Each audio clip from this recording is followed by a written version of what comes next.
Hello, my name is Ernest Moore, and I'm a firefighter with Thomasville Fire Rescue in Thomasville, Georgia. And today I'll be talking about becoming an expert witness and what to expect. So to become an expert witness, you want to make sure that you meet the qualifications in the field that you are being an expert in.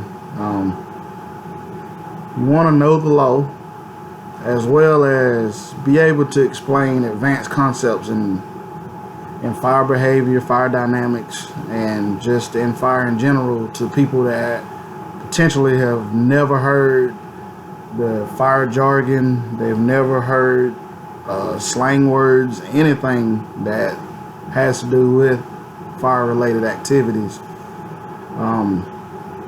Your job will be to analyze the case and to offer an opinion. But when you offer that opinion, it needs to be free of bias. It needs to be truthful. One of the things you may be required to do is sit for a deposition. When you sit for your deposition, this is where you get to prove that you're an expert. They're going to want to know, as stated earlier, your qualifications. They're going to want to know how you can contribute to this case.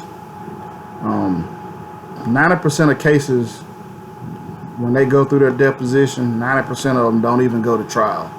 So you pose that risk of just being able to end the case there. Or another thing you want to do is you want to stay within your scope. You want to stay within your expertise. You want to remain calm. You're gonna have confrontation. It's inevitable because the Sixth Amendment actually states that the defense has the right to cross-examine. So they're gonna ask you questions. Their job is to defend their client and to show that he or she is innocent. They're gonna try to paint a picture of them being innocent.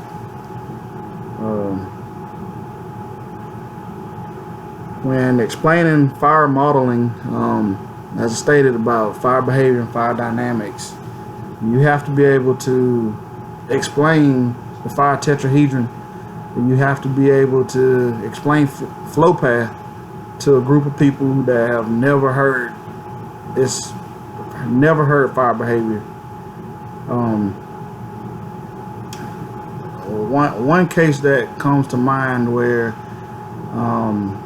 we had a structure fire and the police department got there first, and on video you can see that the fire was still in its growth stage. Less than 50% was involved. There were people inside, and the police department began busting out windows in an attempt to rescue the people. But as they did that, we know from fire behavior and the dynamics that caused the fire to grow exponentially. There was a saying that fire doubles in size every 2 minutes, but because of the new fire dynamics and behavior that NIST and UL were able to do, we know that's not true.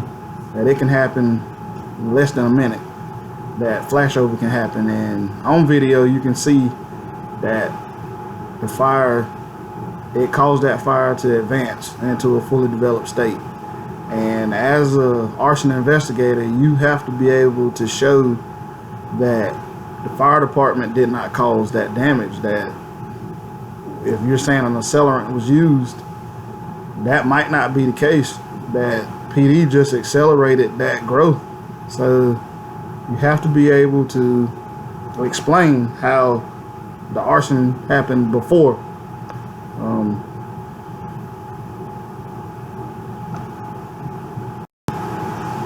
And as I come to a close, I kind of went outside my 2 or 3 minutes, but